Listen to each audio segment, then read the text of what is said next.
What is gap device?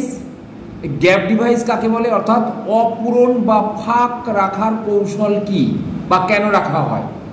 Colon classification চিহ্নের প্রসারণশীলতায় এই প্রাচীন ঐতিহ্যগত কৌশলও অবলম্বিত হয়েছে।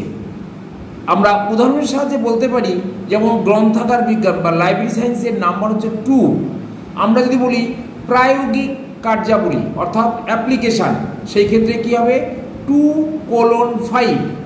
তারপরে কী হবে, আমরা বলি বর্গীকরণ বা ক্লাসিফিকেশান, তাহলে সেই ক্ষেত্রে কী হবে 2:51।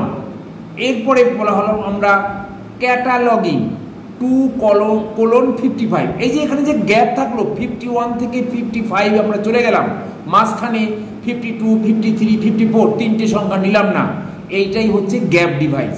আমি তো 52টা ক্যাটালগিং নিতে পারতাম, কিন্তু এখানে আমাদের ডক্টর এস.আর. রঙ্গনাথন এই গ্যাপ ডিভাইস ব্যাপারটা রেখেছেন। পরবর্তীকালে যদি কোনো নতুন কোনো বিষয় আমাদের হয়, তার জন্য ওই প্রভিশন রাখা হয়েছে, ওইখানে ইনসার্ট করা হবে। তো নিচে আমি বলে দিয়েছি, দেখো 52, 53 এবং 54 সংখ্যাগুলি ফাঁকা রাখা হয়েছে প্রসারশীলতার প্রয়োজনে, অর্থাৎ হসপিটালিটি বা এক্সপানশন।